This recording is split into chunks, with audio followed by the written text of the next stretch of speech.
We want to restore the Department of Justice to an institution that focuses on fighting law and order and crime and putting real criminals behind bars, not targeting Americans because of their religion or their political speech. We saw that under the previous administration, and it's unacceptable to this president. And just after Donald Trump announced last night a slew of the most illegal and discouraging actions we've seen out of his presidency, it was of course bound to be a slew of lies and defense of the indefensible from Karoline Leavitt today during her press conference, which is exactly what we saw, as she got more and more upset with the questions about Donald Trump's greater weaponization of the DOJ and illegal actions, especially as Leavitt was hit with a lawsuit just minutes before walking out before the press corps. We are going to get into it all. Both her meltdown at the press conference and that new lawsuit trying to stop the Trump administration's disgraceful attack on our Constitution. But before we do, if I could quickly ask you to leave a like on this video, and if you haven't already, and you enjoy our channel, to hit that subscribe button. It goes a long way, and it really does mean a lot to me. Now let's start with maybe the craziest post from Donald Trump that Leavitt was asked about last night right here. Post overnight saying that the pardons that were issued by President Biden preemptively to members of the January 6th committee, that they're now null and void.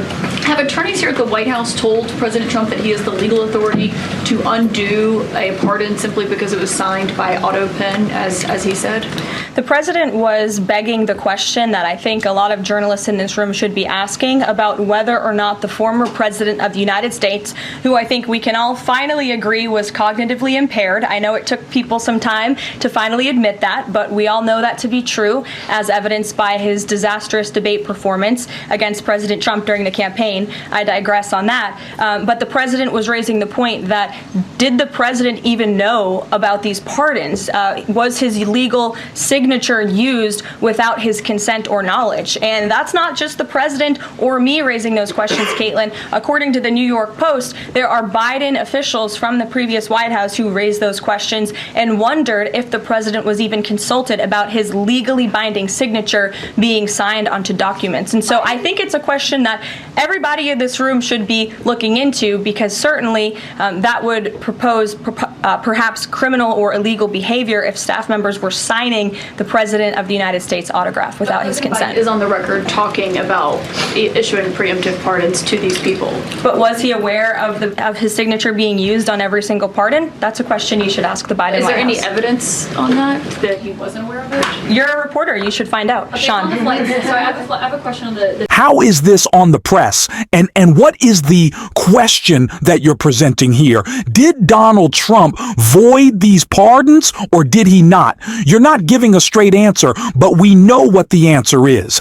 Donald Trump does not have the ability or authority to do so. And again, what is this attack on the press that you're levying? They didn't ask enough about Joe Biden's mental and cognitive state. I think that's all they talked about. And if the press had been a little bit more focused on the 34 times over felon who planned to be a dictator on day one and now is carrying out that agenda, maybe we wouldn't be in this position right now if they cared more about Donald Trump's words than Joe Biden's couple of slip-ups every once in a while. But of course, that's not the position that we're in. So Donald Trump is breaking the law from within the Oval Office when Karoline Leavitt was asked about that. Her response is exactly what you expect.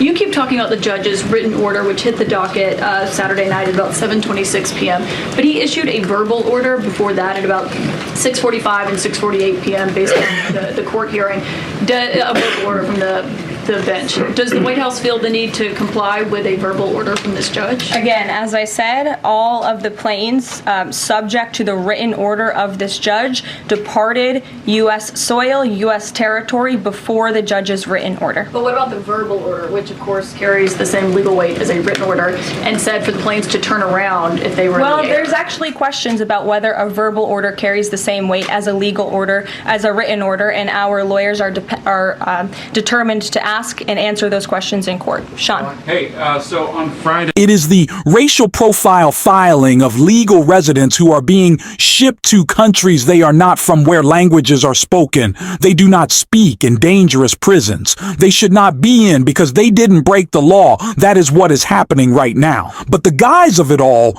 is that Democrats want to stop these deportations. Judges want to stop these deportations. And that is why they are picking this issue, because they can frame it as a battle to protect Americans against judges in Democrats, when that's not actually the case. And we can really see that in this question being asked of Leavitt right here. But what criteria, though, other than, say, tattoos or maybe being in the wrong place at the wrong time, are they using to determine that someone is actually a member of one of these organizations? Intelligence and the men and women on the ground in the interior of our country who are finally being allowed to do their jobs. Their hands were tied under the previous administration, and as I said, they take their jobs very seriously. They should be trusted and respected by the American public with this operation. And of course, as I said to Kelly, the administration will provide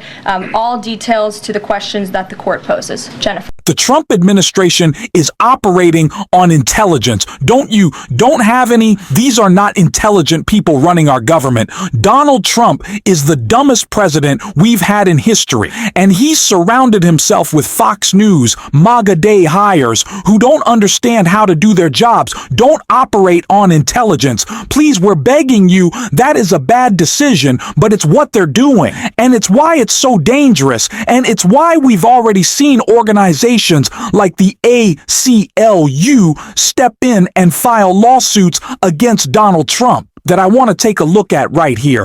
ACLU asked judge to force Trump administration to state under oath if it violated court order by deporting immigrants plaintiffs in a lawsuit filed to halt deportations under a rarely used 18th century wartime law invoked by Donald Trump. Asked a federal judge Monday to force officials to explain under oath whether they violated his court order by removing more than 200 people from the country after it was issued and celebrating it on social media. The motion marks another escalation in the battle over Trump's aggressive opening moves in his second term, several of which have been temporarily halted by judges. Trump's allies have raged over the holds and suggested he does not have to obey them. And some plaintiffs have said it appears the administration is flouting court orders. Like I said, this is a very intentional effort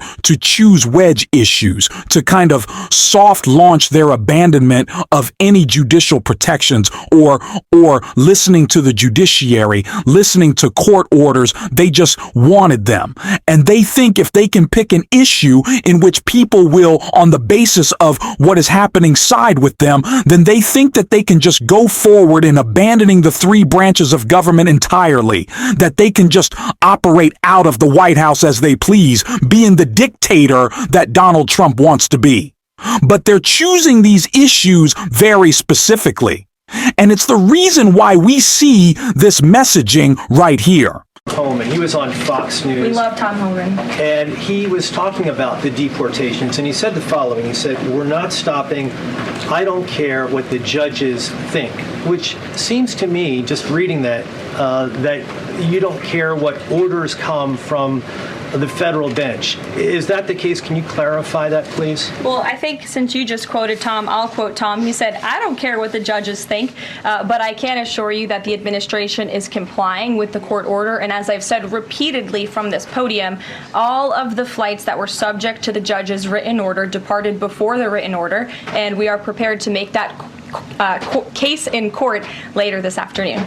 What they're really saying is not, we don't care what judges think when it gets in the way of protecting American safety, which again, no one would say a word If Donald Trump and his administration, as other administrations that have done, were deporting through the correct legal processes actual criminals, no one would stop. That's what President Biden did. That's what President Obama did. We saw President Clinton do it. No one would get in the way of that. But the racial profiling of legal residents of this country, not providing them due process and then shipping them out to countries that they have never been, that is illegal. That is morally wrong, but it is the first step into Donald Trump disregarding any accountability from the judicial branch. That's what this is all about, is if they can do it here, they can do it anywhere. That's what Republicans ceding Donald Trump the ability to tariff as he pleases Congress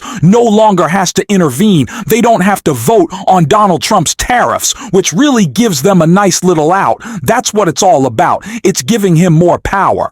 And Andrew Weissman did an incredible job breaking this all down, the legal aspects, on MSNBC, and I want to take a look. They cite Donald Trump's Article 2 authority as a justification to remove members of this Venezuelan gang, explaining to us that, it's inherent in Article 2 authority to protect the nation. The president may determine that this Venezuelan gang represents a significant risk to the United States and that its members should be summarily removed from this country.